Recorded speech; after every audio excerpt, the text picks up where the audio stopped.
Hello, everyone, and welcome to the Supernatural Substation, your last stop before the unknown. I'm your host, Ellen Pistanio, and my co host, Bernadine Richardson, will be joining me shortly with tonight's guest, Farah Rose Deel. Farah is a Franciscan of the Third Order and works for the Roman Catholic Diocese of Springfield, Cape, Missouri, as a consultant for the Office of Spiritual Deliverance and Exorcism, a spiritual warfare counselor, assisting exorcist, demonologist, and field investigator. She is also a diocese certified catechist and marriage prep leader and is highly regarded for her work in evangelization and bringing people into the faith. She is, along with her late husband, Brother Kenneth Deel, the founder of Swords of St. Michael, a worldwide ministry bringing their work in the church to clergy, laity, and the general public.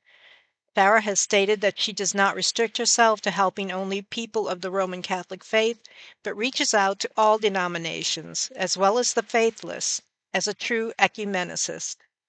Farah is the co-author with Kenneth of 6 books about spiritual warfare and related topics. She has worked as a consultant for and appeared in several popular paranormal television shows, but stresses that she does not work for the purpose of paranormal entertainment. Farah is highly regarded as a professional in her field and is dedicated to continuing the work she and her late husband started many years ago. I'm happy to present our incredible guest to you, and she and Bernadine will be joining me in the substation right after this very short break.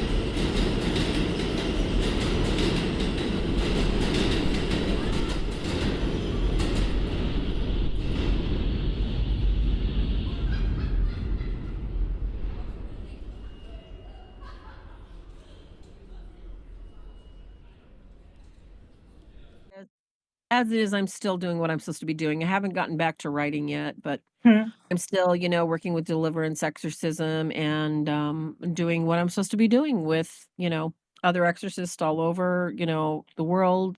The exorcist I work with here in Missouri, and working with a lot of really bad cases lately. Yeah, Really let's bad. talk about that.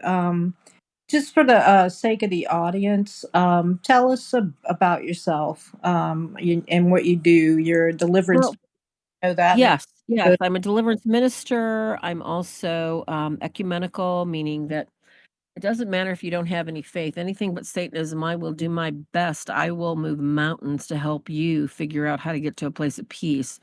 My specialty is SRA, demonology, satanic ritual abuse, SRA. I find, for whatever reason, that the darkness usually is the place I'm comfortable. I don't like Mhm. lights on because I know what's out there and it's not going to hurt me.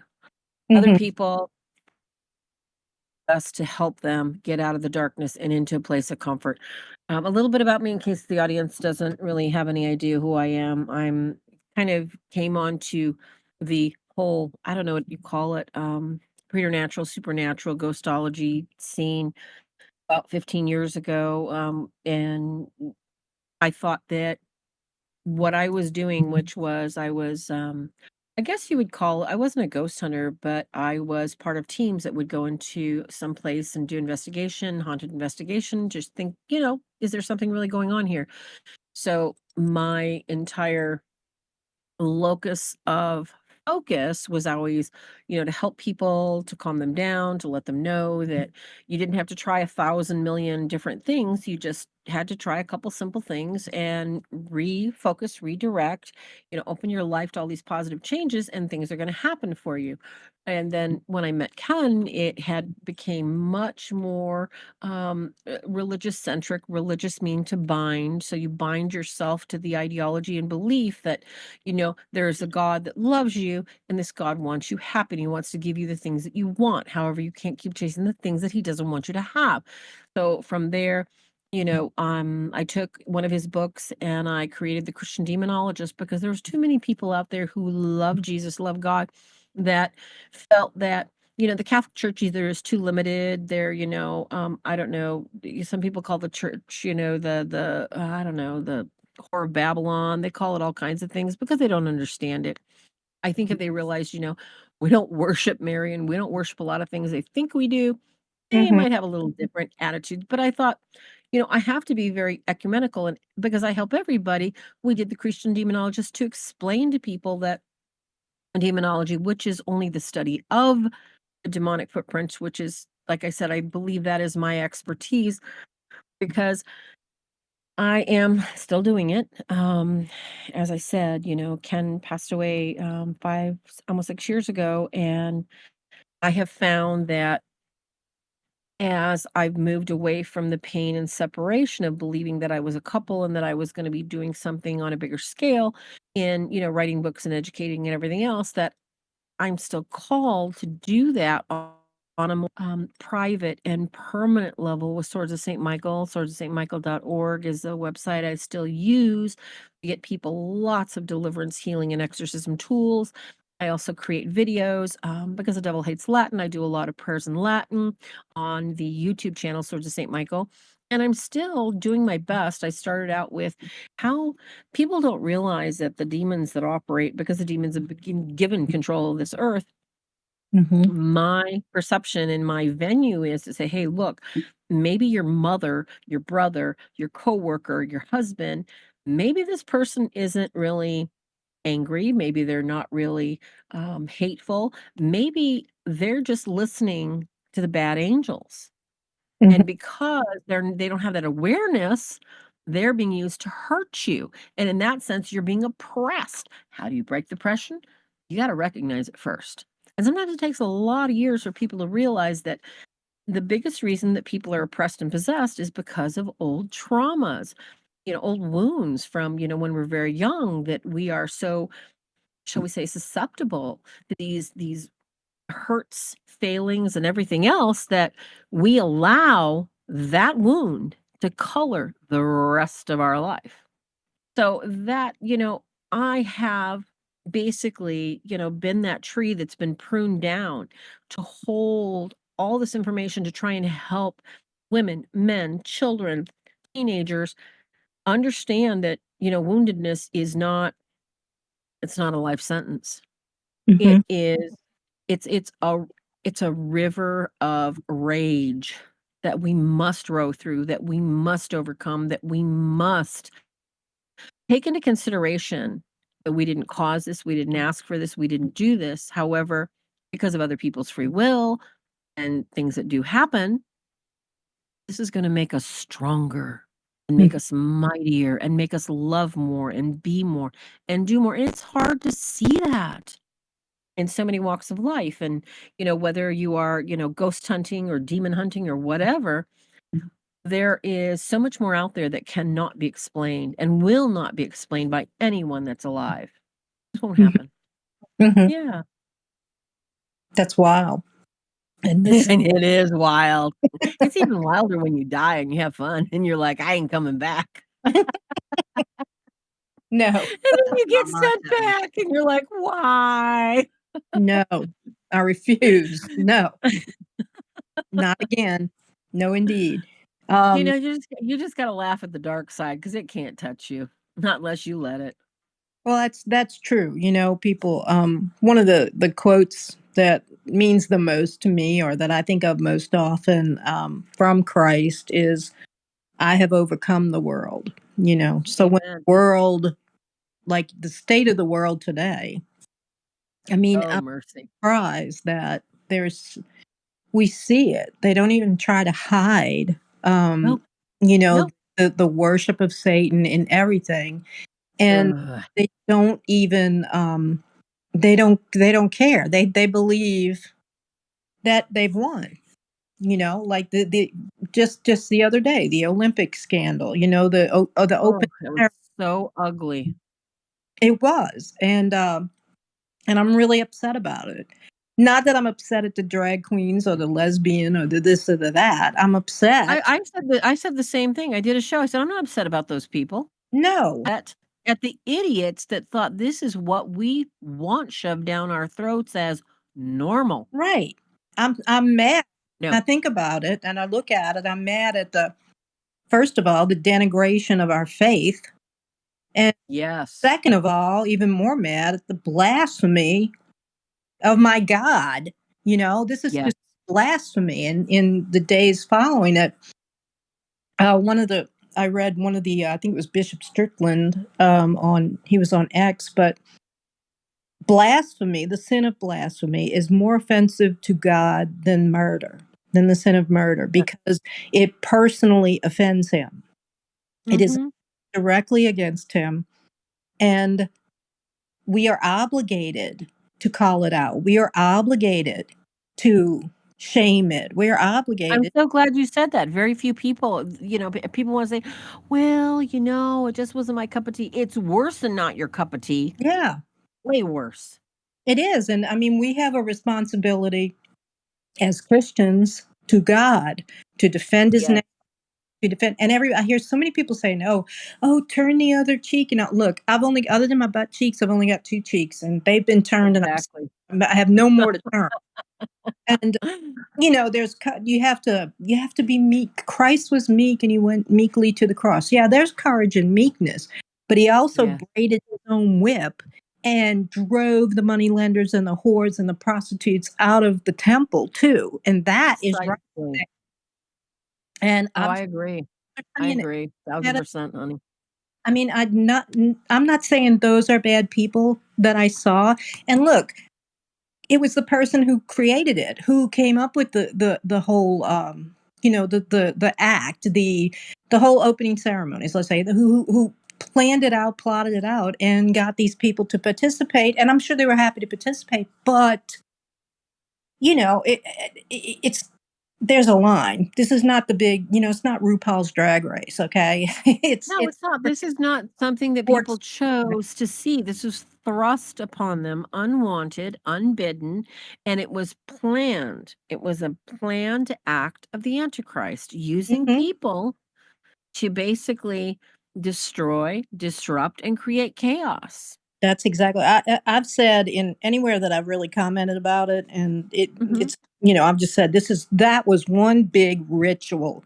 It was a ritual, and the Yes. important thing that happened, or the important thing to the people who did it, is that they accomplished that ritual and they did it publicly, and that's Yes. exactly what Satan requires of them, because Mhm. it causes people to lose faith. It causes people to lose hope. And whatever spell that they're working on, it puts it out. Oh, yes. And then the fury it creates, that's how occultism works. I mean, that's how spells work. The fury and the reaction it creates feeds the spell and gets them what they want.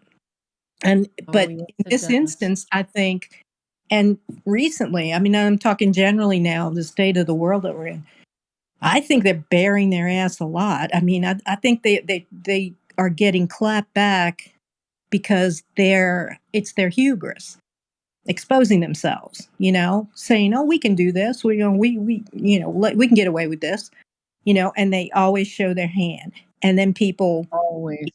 God always allows us to see, especially now, in just the way that things are going, because this is Oh, not yeah. a place, you know.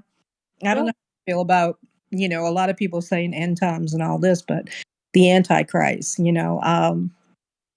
mean, well, you've been in close quarters with demons, and I don't know how you feel about how close we are to it, but I think we're on the road to the end. It's just. Well, I agree. If you look at, I think we're probably, just basically, from what it looks like, we're in the beginning of Revelations. However, if we look at history, and I'm not sure if you've ever heard about this, but there are times in history where civilizations rise and they become very satiated and very fat. And then there's that time when they have Mhm. so much that they forget how they struggled, they forget how they got there, they forget what they had to sacrifice, and so much excess comes in that the perversion and immorality comes to it bubbles up almost like some kind of canker sore. It's about to explode, and that's the fourth turning. Mhm. That good people have to suffer until they get sick and tired of all the sickness, illness, immorality, impropriety, illegal, until order is restored. This fourth turning is going to be very uncomfortable. How long it will it last? I honestly don't know. Mhm. It's hard to watch. It's hard to see so many good people struggling. It's hard to see families, nations that it's very, and I'm older now. I've seen quite a few decades and I've seen quite a few societies struggle to be safe, to be free, to have the ability to do free trade. And we still have, the oligarchs, we still have, those few people.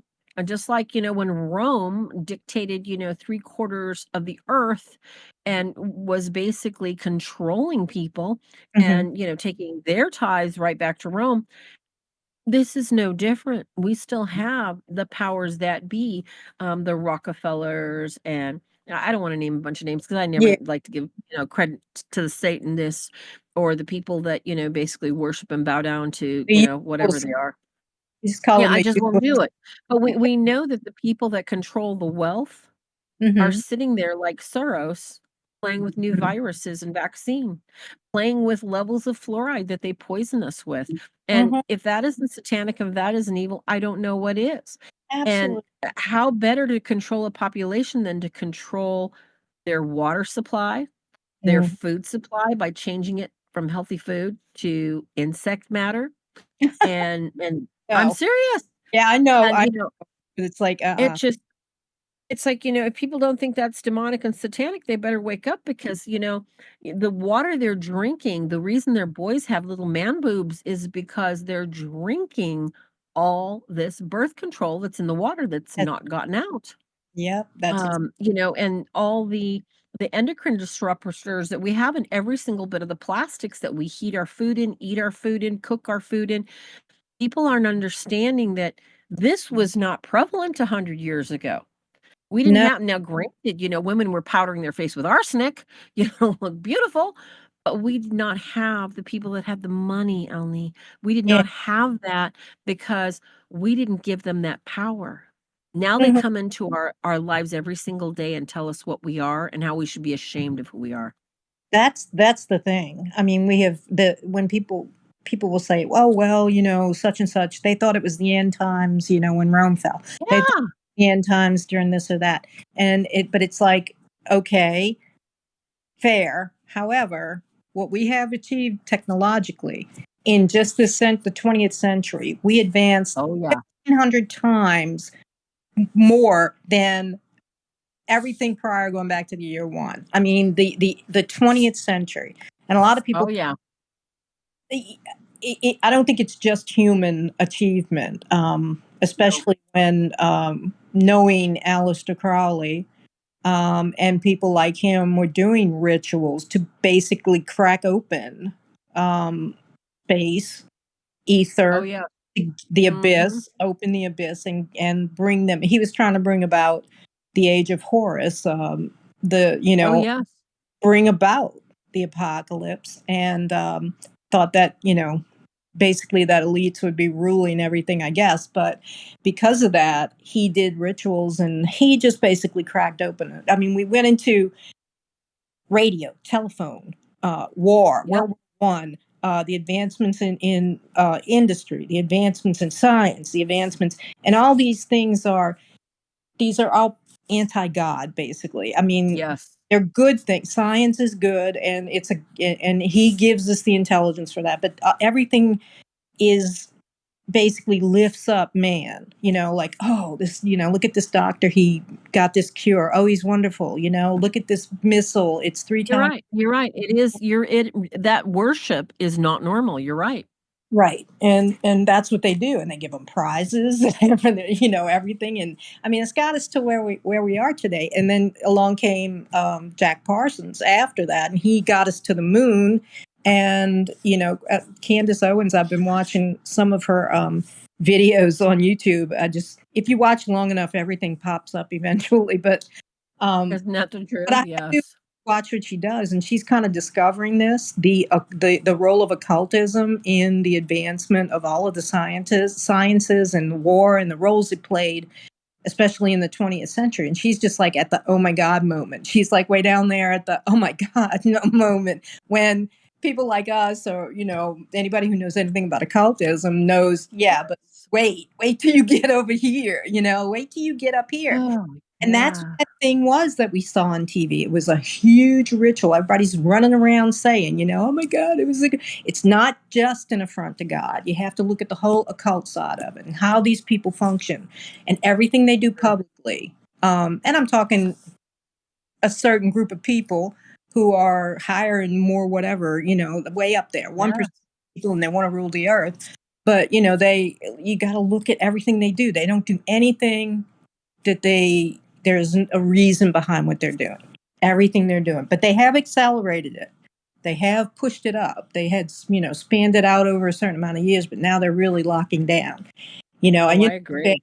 when you're making your Walmart order and they got bugs. I was looking for trail mix. Dean, I'm looking for trail mix. I'm like, okay. And I'm looking, okay, they got this one and that.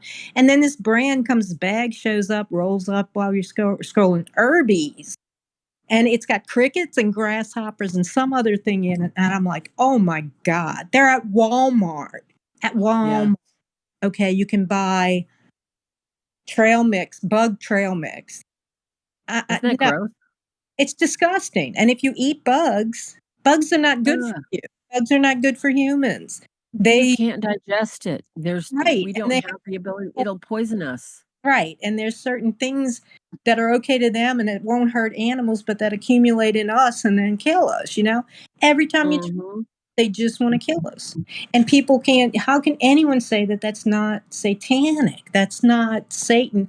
And people say, why to me, I'm taking over the conversation, but I'm like, it's because this material reality, this is just so dense and low vibration. And I don't think, said this quite a few times, that we ever, as spirits, we were ever meant to be a part of this. And I think that's the fall, that we weren't meant to be a part of material reality, that we were something else. No, we never were. However, the fall created our materialism.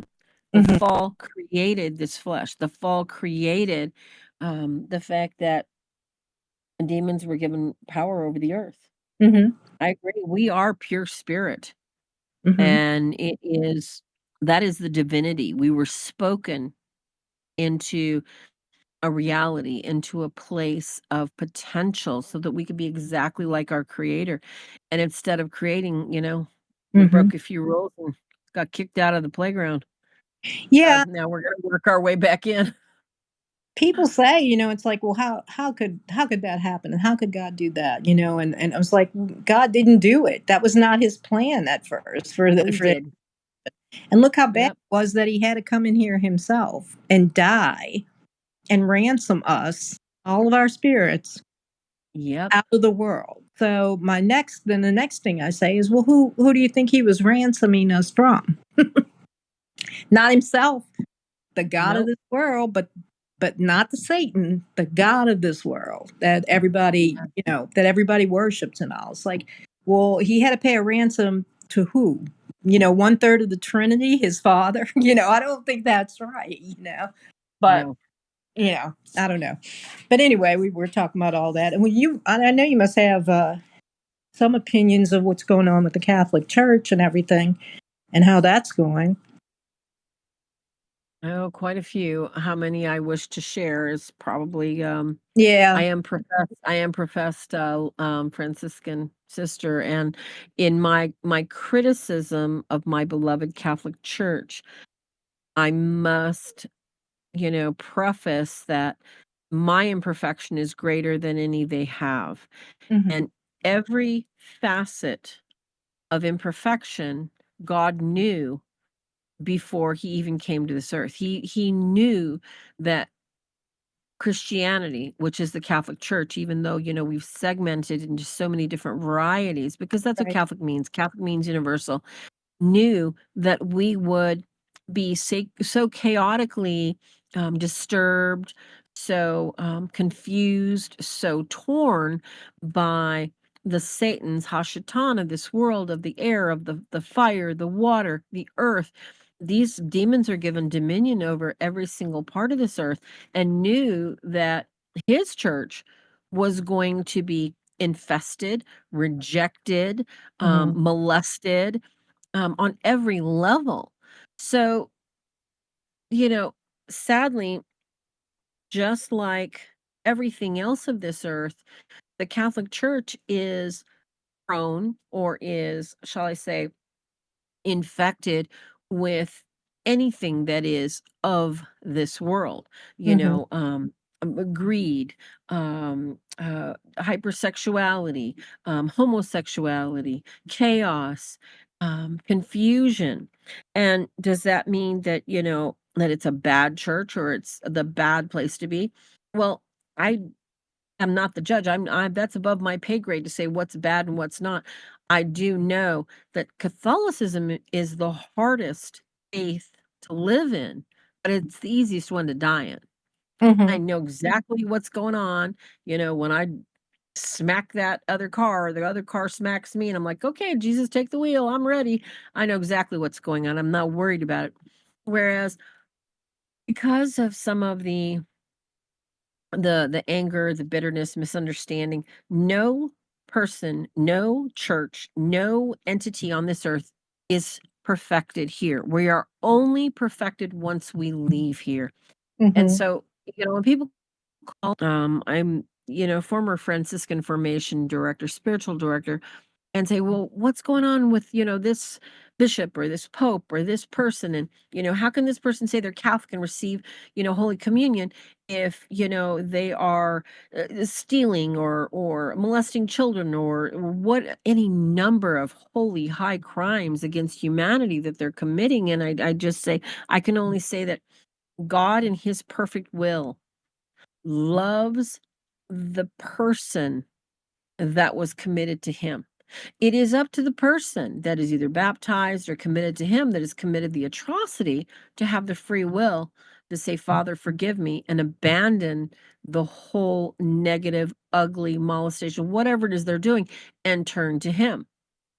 And as I say that with great love, there's many, many things that I'm very disappointed that I'm seeing in the church today, in the church leaders.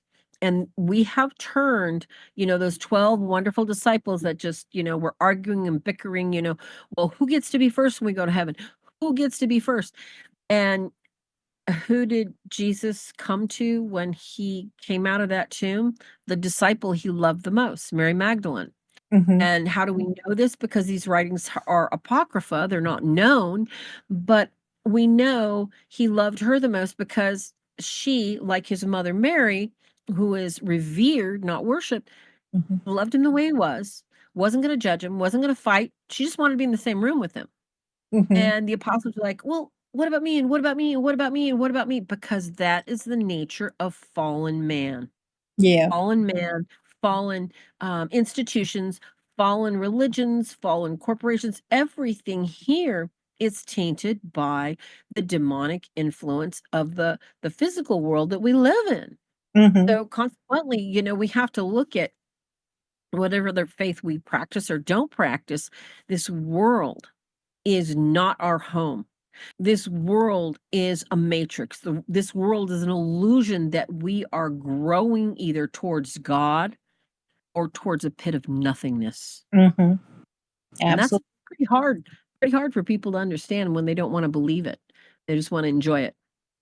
Yeah, that's basically it. And Yeah.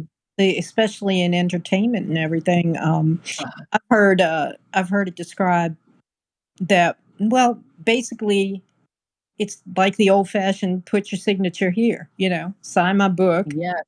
and you'll have everything that you could possibly want. And someone was saying that it doesn't end there, though. That No. basically once they put their signature, or well, however, either you're talking, metaphorically or actual on a contract. Physical blood, literally in a book. Yes, it Mhm. doesn't end there. Even, and see, people think they're selling their soul. They don't have a soul to sell. It belongs to God. Yeah. So they've sold something that doesn't belong to them. So they've stolen the justice from God and given it to another God, another, preternatural immortal like Mhm. God. But okay, Michael, who is like unto God. The Mhm. demons aren't. No. They are doing their best to destroy the humanity that he loves. Mhm. Mhm. Well, that's true. But when people do think they're signing their soul away, those people pollute that soul to such an extent they don't understand that either. That No, soul can't go back to the source. It can't go back to the creator because it's been so sullied and so dirtied and so torn apart. And the God, that Christ just has to reject it. And that's just, it can't be absorbed back. It is not part of him anymore because he's perfect. it's not. He's good. It's And the not. only way it can through exorcism, Mhm. through the exorcism of everything that has infected and polluted the soul. That's the Yeah, only way. that's it. But I once heard someone talking about how once they do you do make basically a material bargain with the devil. Basically, that's for the things of this world. That your spirit, Oh, yes, it is. yeah, your spirit gets basically chained here. That it's not it's sort of a form of reincarnation because the spirit keeps. They basically chain it to the etheric regions. They basically chain it and use the spirit over and over and over again. Sometimes that spirit, through their dark magic, goes into somebody else's body and lives the whole life and makes the deal all over again. But that they are feeding off of. A lot of people point to entertainers when they're talking about something like this. Like, for instance, Oh, yeah. John Lennon. They he played the game, they say. So did Paul, and Yes. so did George, but Ringo didn't. Okay, and but then George was able to free himself from at the Oh, yes. at the end of his life, but John was given 20 years. And this is from Father Ripperger, the exorcist, Father Chad Ripperger, who's talked about this. It was 20 Yes. years, 60 to 80, and the Faustian bargain was done, and he got killed. And that's, the people talk about Elvis Presley, and they don't like to think of it like that. But John Lennon's spirit is still being used for its energy by this horrible, you know, cosmic machine, basically, that keeps, repeating it over and over and over and sucking off the energy because he is still getting energy from people who love the music, who still love John Lennon, or still love Exactly. Elvis Presley. Exactly. It's like a generational curse, except this is, music style. Mhm. Whatever manner that has been twisted and perverted, it's being used. Right. And the fertile ground is people's minds, Mhm. that want this. That's the sad thing is people don't even realize it. Yeah, and unless you tell people, in that way, basically try and explain it to them through an occult. I believe that there's religion, there's the religious doctrine, there's all of the apocrypha that goes with it, and the theologians, and this is through all faiths and everything. But one single comment I made on one of the Candace videos was that she was close, but her answers for what she's looking for are through studying the occultism, the occult. Oh, no. If you find, no, I mean looking for the answer. Okay, not being an occultist, but looking at the occultism that they practice, who she's talking about, who she's doing. Well, it's Yeah. the same thing here. If you can't figure out why, and you have all these other, this other sources informing you, and you're trying to form your opinion about why, and why would they do this, and why would that, you need to look at what they're doing occultically. And so that's where occult traditions come in, where, it's like, what kind of spell? How long does this last? Who's the god they're worshiping? Who's the demons that they're giving stuff to? The only way to find it out, to round out the understanding of it, is to look at what they're doing with that, with occultism, not being, not doing it yourself. You can know a thing and not do a thing, but somebody, Exactly. all about Mhm. demons, you're a demonologist. That means you study them. You don't have like a circle on the basement, on the cement on the basement. No, no, not at all, and a lot of But people do. I've you had people on Facebook say, "Should I be worried if I buy this from you?" I'm like, "Why? You're a demonologist." "Well, it's not a bad thing." "It's not a bad thing, please." No, it's part of knowledge that you should have, because it's a part of the know your enemy type knowledge. That's the way I look at it. And when we Exactly. see people doing peculiar things, and Dean and I have done this to try and understand, like, why is this haunting the way it is, or something like that. If it looks like it's satanic or demonic or something, well, have they been fooling around with any kind of magic, any kind Exactly. of, right? So you have to go there. And on a cosmic and a worldwide scale now, people have to go there to understand. It's like, oh, now I see this information in light of what I just learned about that, and the two go together. It fits. And it's like, oh, that's what these bastards are doing. That's what it is. That's It's why. the truth. Because Yes. they think that whoever they might be, and in any given situation, always think through their hubris that people are too stupid, that we're just, and they make, since the age of industry, they make your life, even if you were like a serf in the Middle Ages, okay, they make your life miserable, to the point Oh, where, yeah. you get up, you go through the rote of your day, you go to bed, you get up, you go through and they thrive on that, on making, the little persons, the small folk, quote unquote, people's lives hell, so that we don't even Yes. have time to take time to ourselves to understand what's happening to us, to break free. And a lot of people do, but there's millions that died in the Industrial Revolution, or under communism, working, in gulags, and all of this. And there was no hope for a better life. And you couldn't even keep your head up, because they're constantly keeping you down, and if they're not constantly literally keeping you down, they're doing all this other crap to make sure that the world is this way, and that's your place in it, and people just don't understand. Christ came and told them. Oh, They yeah. don't get it, they just don't understand. There's But so many people that don't believe and don't want to believe what you're mhm, talking about, what I'm talking about when we talk about spiritual warfare. They don't believe that there is any kind of evil or there's any kind of good. It's all just human nature. If mhm, only if it was that simple. It's not that simple. Every single day, you're either fighting to maintain your personal sanity and some level of peace, or you're basically just walking along in tune with whatever's entering your head and whatever legion gets to play with you that day. There mhm, is no other there's no middle ground where you can just pretend you're a human and it's all good. mhm. And That's the hard thing. Dean, do you have any questions, or you want to come in? Because I was going to go on to something else that I heard. Yeah, I have one. I used to work in a mental health hospital, and we had a chapel inside the hospital, and patients could go there, if they wanted to. It was their choice. Well, some of the patients we had, I feel, were possessed, instead of their mental illness, because I kind of know the difference being doing what I do.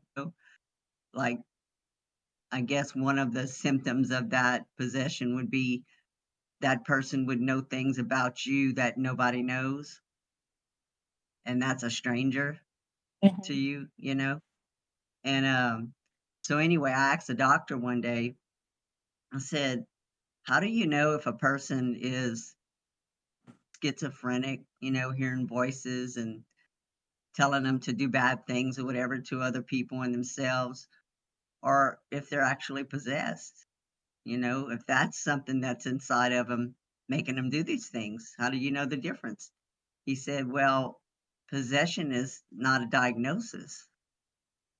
So all they could do is keep these people medicated, because if a person's possessed, they're not going to choose to go to the chapel. Because I noticed that these specific people would not go to the chapel. They would go clear around it whenever they had to walk down the hall. So, how do you feel about, when a person has that problem, being possessed, and they're constantly medicated,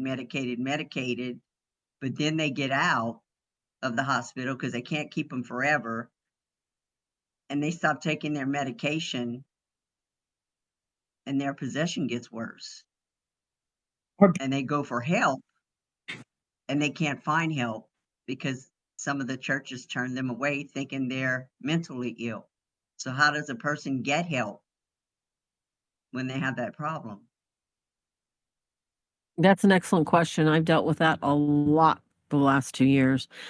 Number 1, no church, no pastor, no therapist can help someone with either pre-existing or causation induced by demonic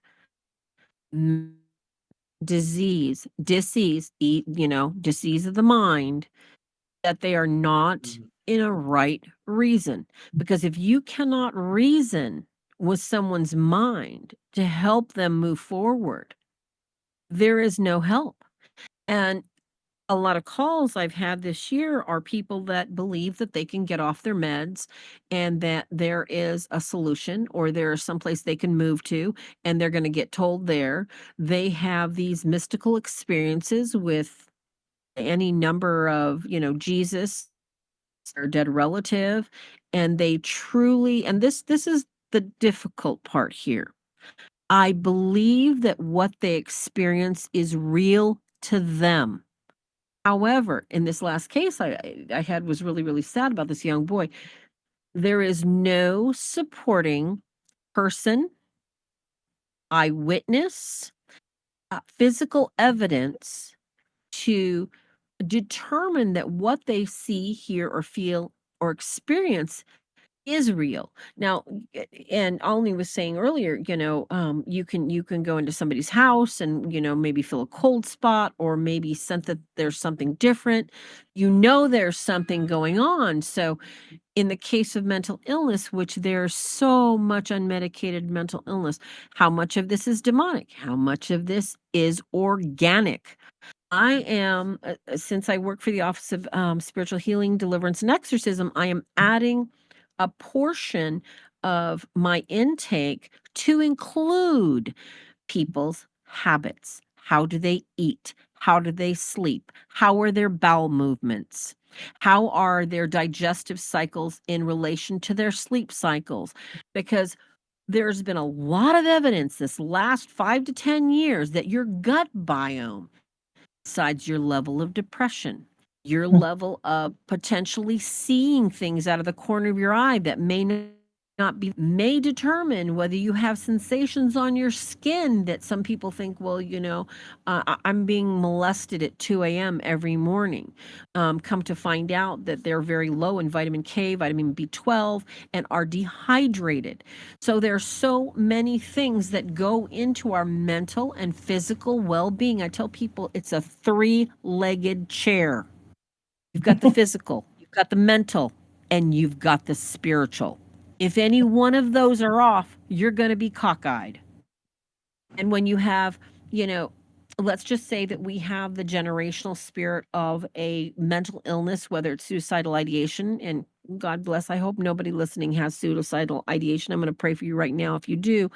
Or maybe you have a generational propensity to alcoholism, or maybe you have an affair and your drug of choice is naked people and porn. That temptational spirit may, shall we say, objectify a portion of your brain, changing the brain chemistry to where people think that maybe you're mentally ill, or maybe you have, some sort of ADD or OCD because you cannot and will not stop doing what you're doing. Will medication help? Medication numbs. And when I got into psychiatry and psychology over 40 years ago in Catholic college, I learned that unlike medical science, which medical science at the time was still pretty much exploratory scientific anyway, it still is. The sad thing about psychiatric and psychology is, let's try this and see. So I didn't want to be a psychiatrist because I didn't want to medicate people. I fully believe in CBT, cognitive behavior therapy. So if people can, okay, in a mental illness setting where we do not know if they're possessed, if we can get their health on track, if we can get them sleeping, if let's say they need a low-level antidepressant medication like Buspar or something for a number of months, once we get them on a program of saying, okay, everything else is locking in, but this is still going on, that determines that there is not only something spiritual, but it may be generational. So every single case is different.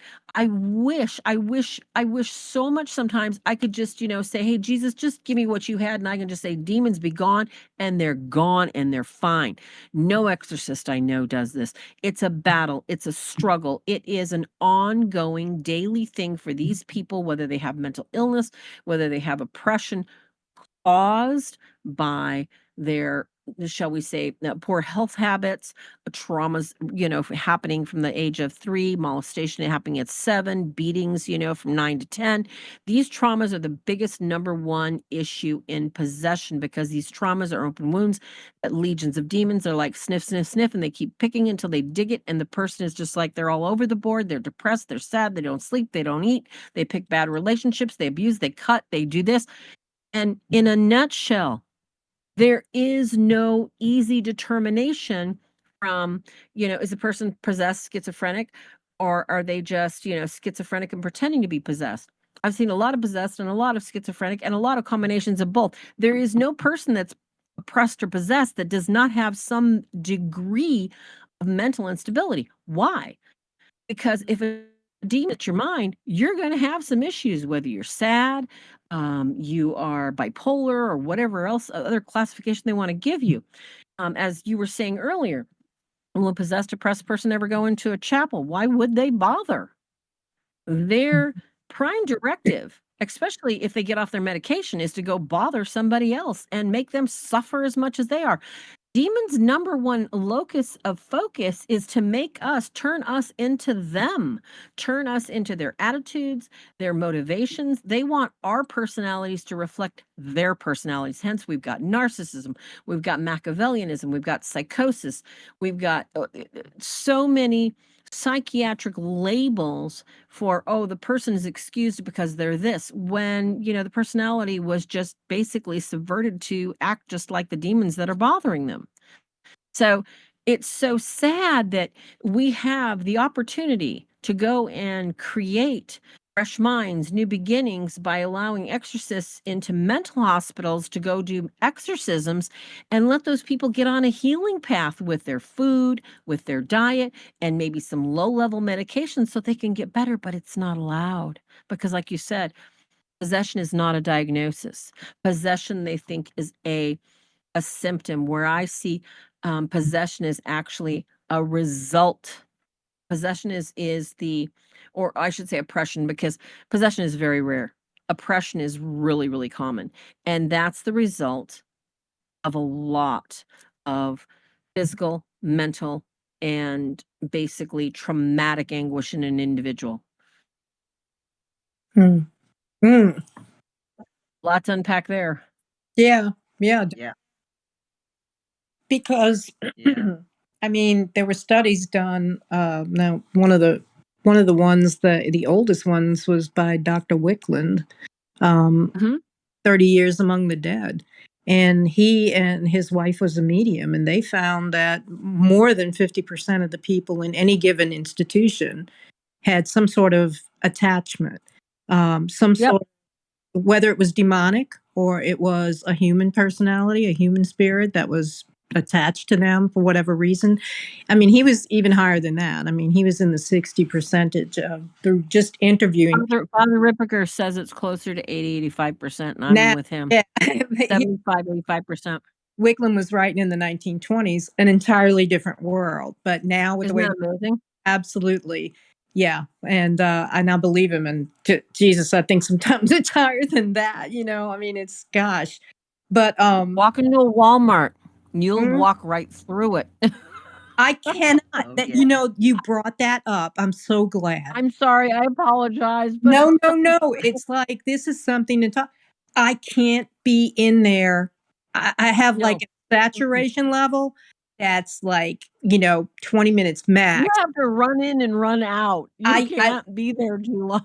I cannot deal with it. Like, to go, if I have something that I gotta, if I get Walmart delivery, which is how I found out about the bugs that they're selling. Okay. But they Mhm. delivered to the door since 2020 and COVID-19. Everybody started delivering, and I used to, when I was little, which is a long time ago, not that long, but they still delivered groceries to your house, milk to your house. They had these Oh, deliveries. yeah. My mom would call up the corner grocery around 2 blocks down on the corner, and the guy would come and bring the stuff. And then that just went the way of everything. And then now it's back, and I think it's great, because I purchased at Walmart to save money, right? But Oh, it's like yeah. torture to go in the store. My daughter and I have talked about it. It's like, what are they doing? Is it some sort of is it like a chemtrail effect? Is it like some sort of a low level infrasound type thing that they're but like, I don't even know, that they're buffeting people's minds with? What is it? What is it that you just feel like, and then you're right. If you look on YouTube or anywhere, the crazy crap that happens in Walmarts. I mean, it's Oh, yes. like it is. And it is. There are people that just look demonic. They look, Yep. and there's every stripe of people. There's the nice people. There's the crazy mean people. Everybody's freaking out. I can't deal with Walmart. I don't know. It's like it's demon infested, I Somebody guess. looking Mm. for trouble, Wait, what? Oh, it's really or scary. somebody looking for trouble. Yeah, and they're picking the wrong one if they're looking Like for they're trouble in the with you. middle of the aisle, having a conversation, taking up the whole middle of the aisle, Mhm. and expect people to walk completely around them, and they won't move. So Right. that's like asking for trouble, because people like us will be like, "Move," Yeah. you know, and then Move. it starts a big old confrontation. I just go and So stand next to them and stuff. Stand like right in their space, and if I got to, excuse me, bend over to get something, well, then I'm just going to hit them with my butt, or something. But I do everything I can to avoid that, and just to get it. I don't make eye contact at all, because I don't like people talking to me.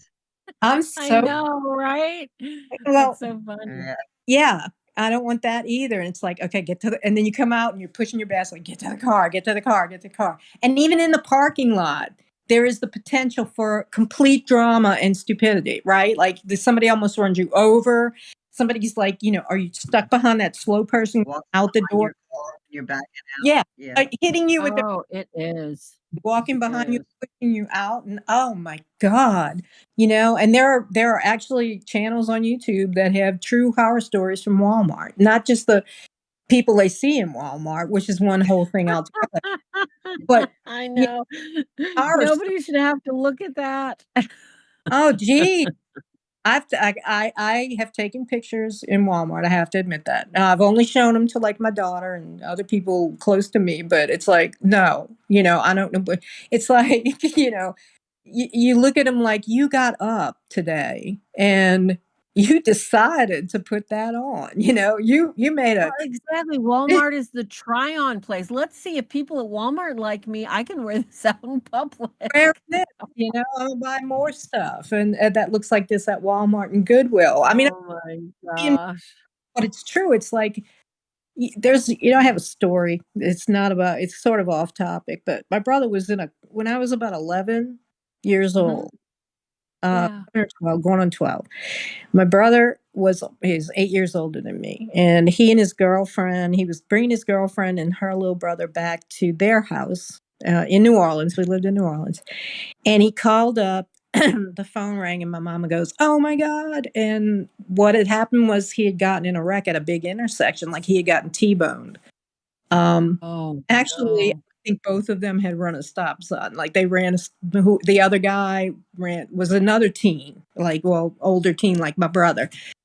And he called, and then he called again, and it sounded like he passed out. So my mom, they couldn't leave me there, so we all went in the car to go where he was. And in that area, that subdivision, they had lawns that were like built up on little hills, like you had to walk up. And they were built up, like you go up the little steps. All the lawns had this slope up, and I get there, and he's laying down under an oak tree on one of these people's lawns, and he's hit his head, he's got blood, but he's laying there, and he's got a smiley face T-shirt on, Oh and it my. says, "Have a nice day."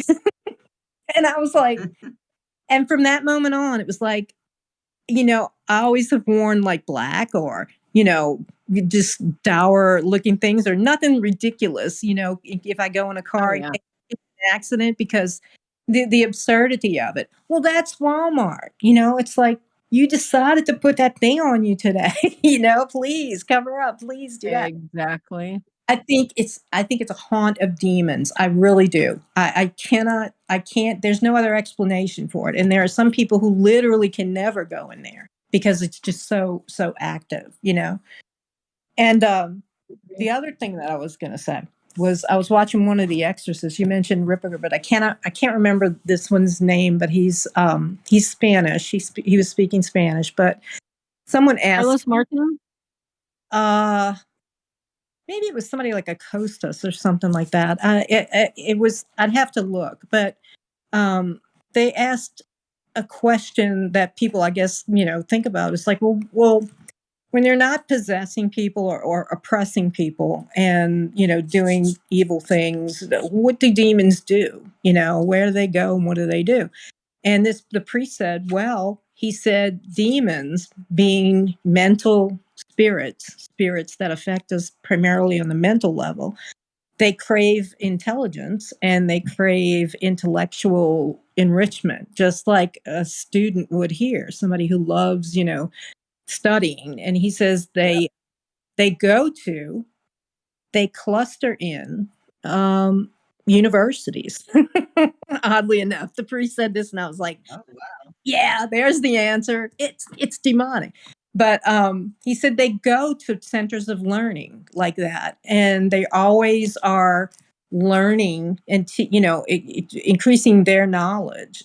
So basically, to find new ways to make everybody miserable and take. Exactly.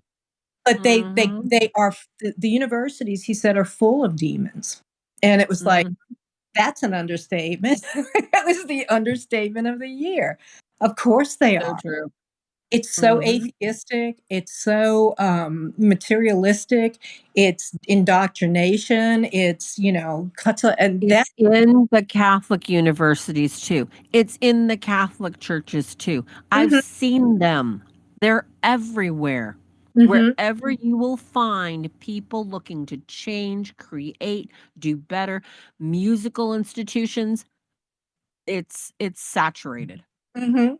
It's and a lot of people, I've said one time about demons. It's like, well, somebody says, well, are they so bad to encounter? Why do they make us? Why do we always have evil encounters with them?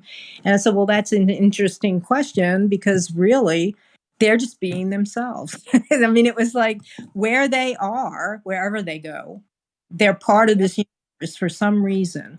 And if you were to go there to their kingdom, like let's say, you would have all of these terrible negative effects, but they're just being themselves. They have a role and they're just being who they are, and they're doing, that's their nature that God gave them. And that's what they do. They have a bad effect on us, just like somebody standing around smoking by us all, or something like that. It's like they're just doing what they do. Demons are just like that. Yeah, they can be evil in the world, but if you go to where their kingdom, they're just being themselves. They've got their king and their whatever, and they're whatever planet they're on. That was interesting to hear the exorcist say that they're interested in learning and learning and learning.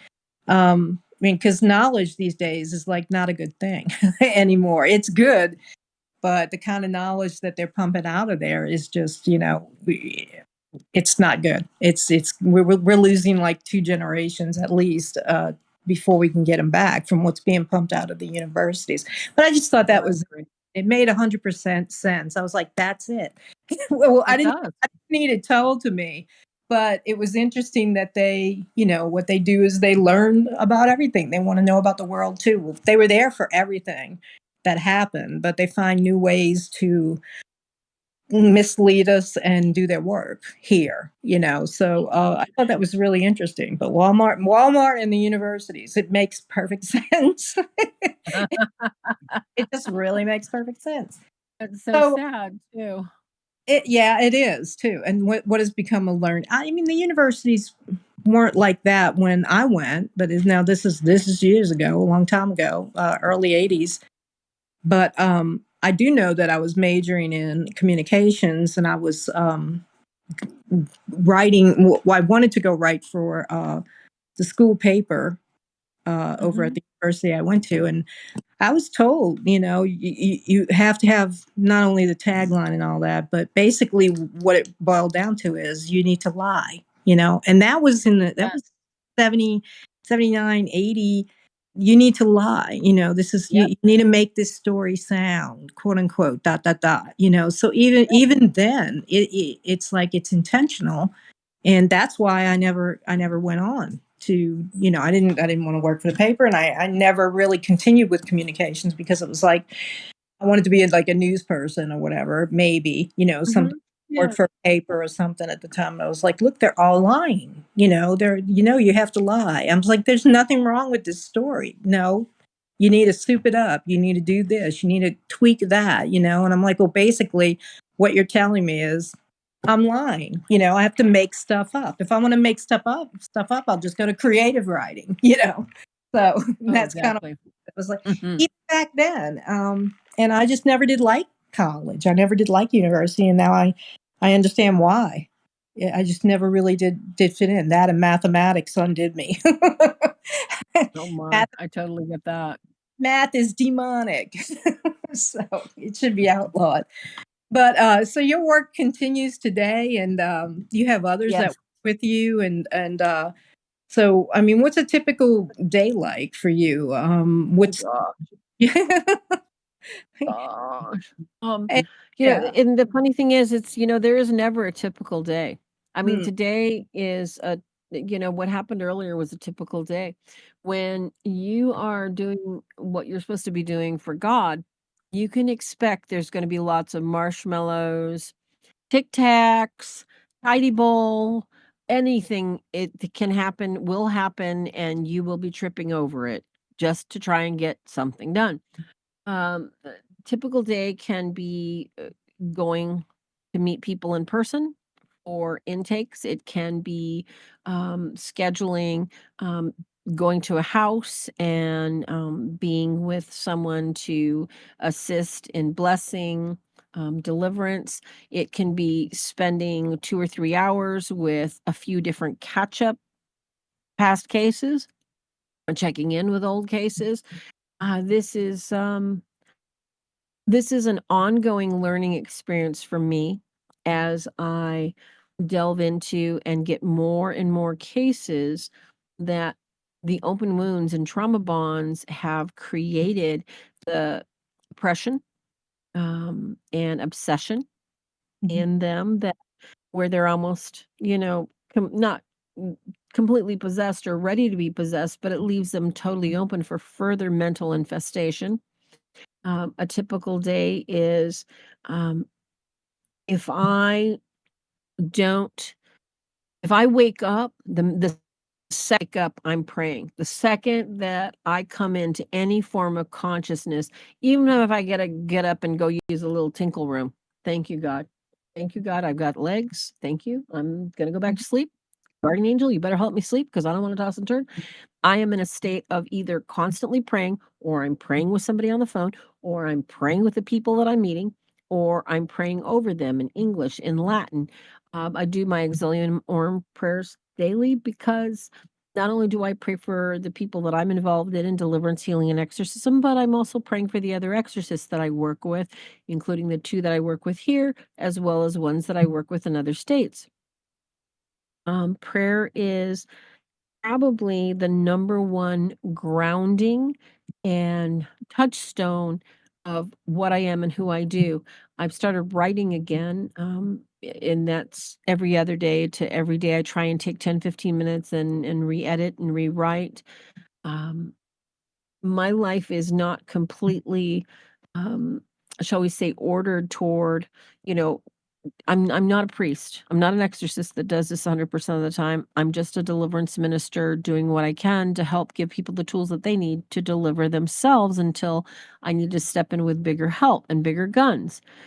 I also have, a pack of ridiculous chickens that love every bit of my garden and frozen chunks of anything I can give. I'm a mother of 3 wonderful mutts that follow me all over, help me, retrieve squirrels and snakes so I can chop them up in pieces and feed them to my chickens.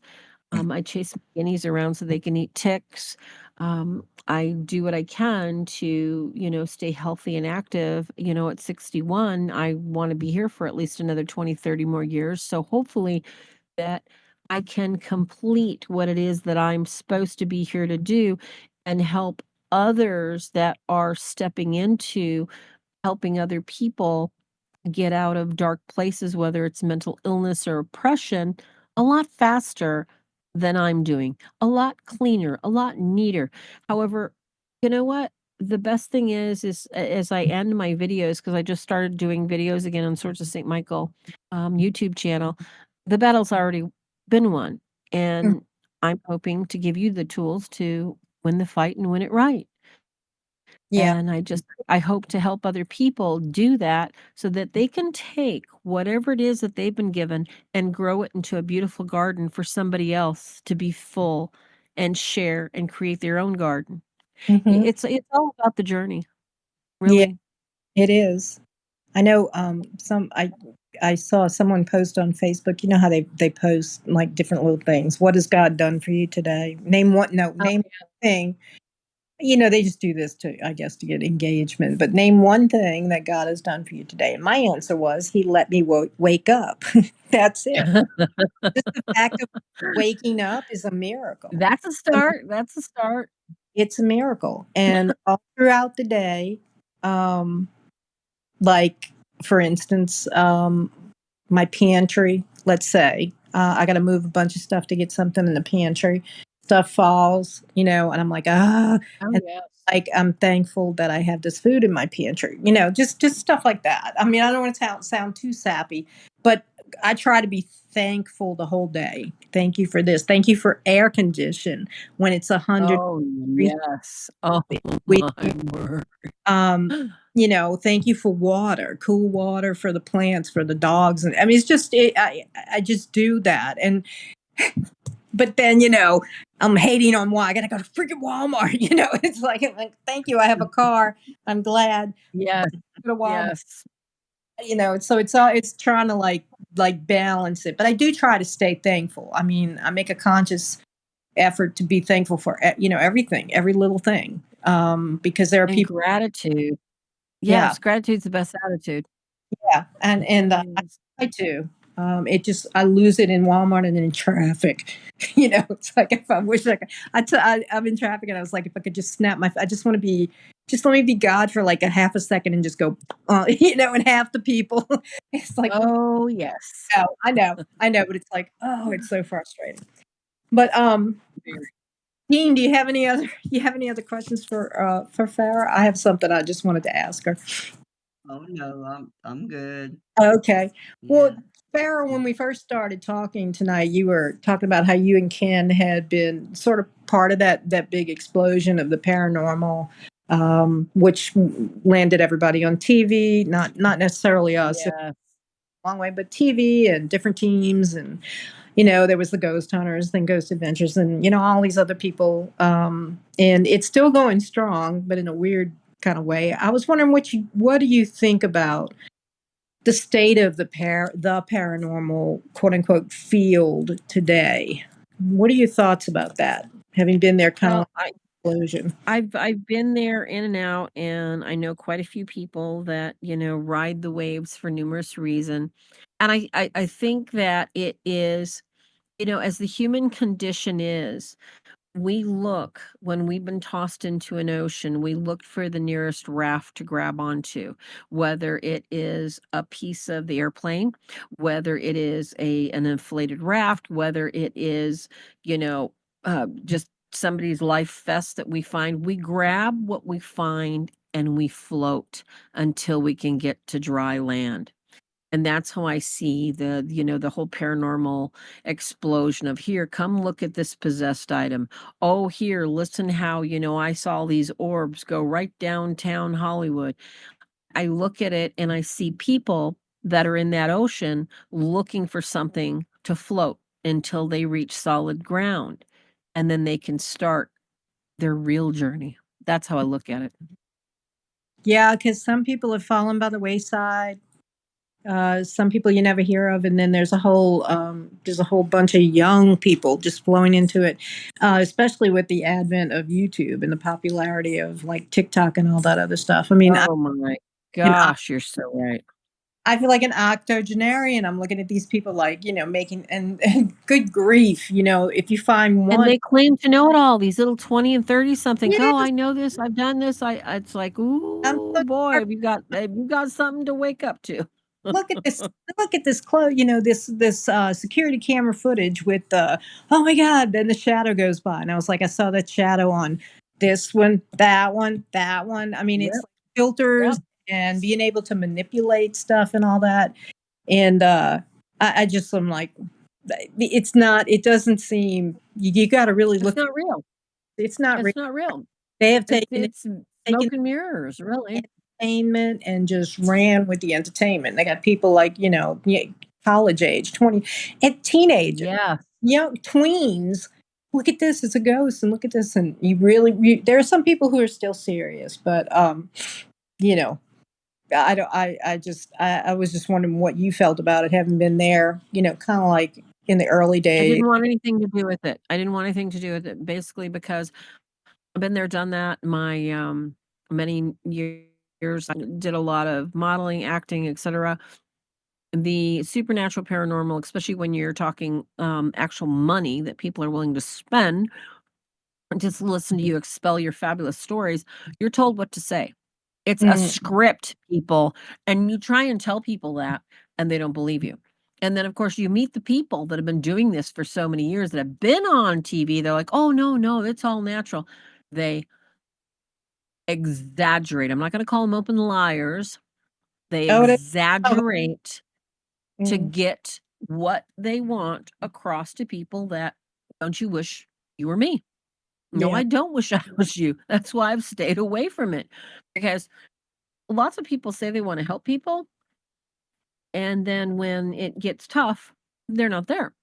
yeah, So there are those few in the paranormal that really have a heart to help people, and they're on their journey. They're taking their little baby steps, and I totally applaud them. And then there's people that want to use other people and step on other people and use people's names to get ahead. mhm, I want nothing to do with that. I want nothing to I don't even want to know about it. I don't yeah, want to know why you wrote your book, why you plagiarized, why you've done this. you've got your journey, I've got mine, and you know what? Maybe the two will never ever meet again.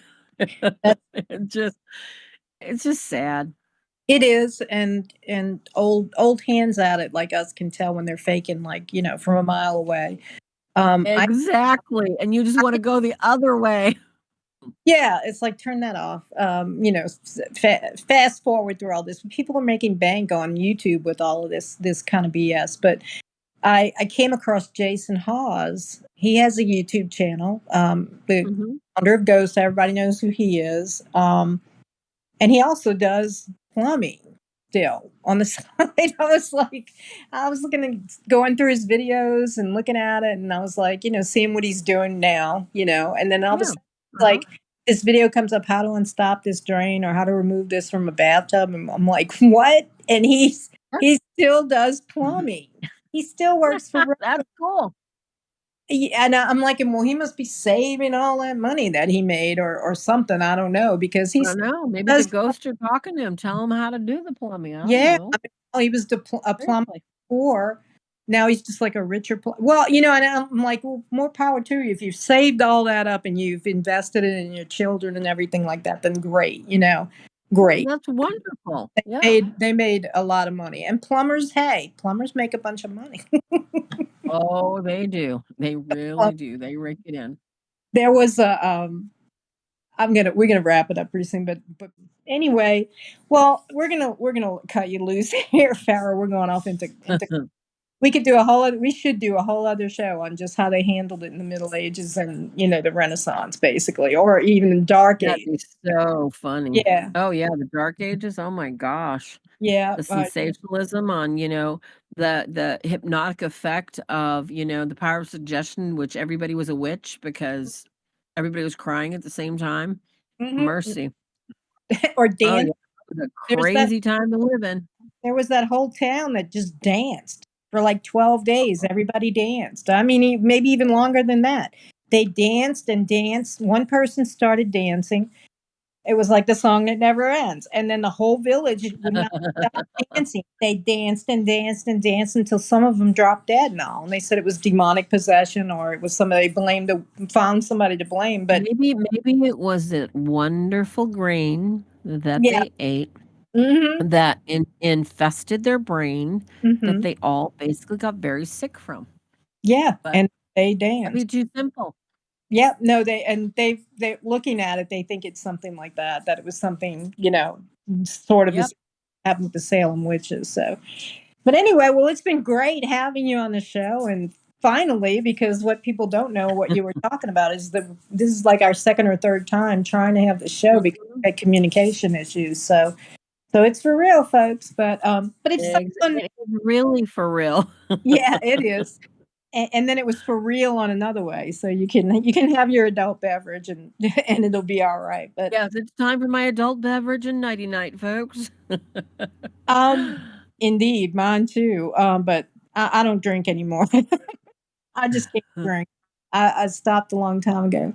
But Farah, if someone needs to get in touch with you or wants to find out more about you, or where do they go and how do they start? Well, they can contact me any number of places. Swords of St. Michael, www.swordsofstmichael.org has a help at Swords of St. Michael link that you can email your questions, suggestions. You can also find me on YouTube, Swords of St. Michael. I started doing a regular weekly meditation moment, and you can leave a comment there, ask your question there. And or, if you have, concerns that there is something seriously going on with you that you can't figure out what it is and need maybe a second perspective, you can also call me on the Surge of St. Michael hotline, and that's also there on our website, so I don't have to continue to go on with numbers. I thank you so much for including me and asking me to come out and talk. It's nice to connect, with like-minded individuals, and understand that the battle's already been won. However, we're all still fighting every day here. We'd like to thank our amazing guest, and we hope you enjoyed tonight's show. If you have, please give us a like and a share, and please consider subscribing to our channel. We'll be back soon with another great guest. And as always, thanks for listening, and good night.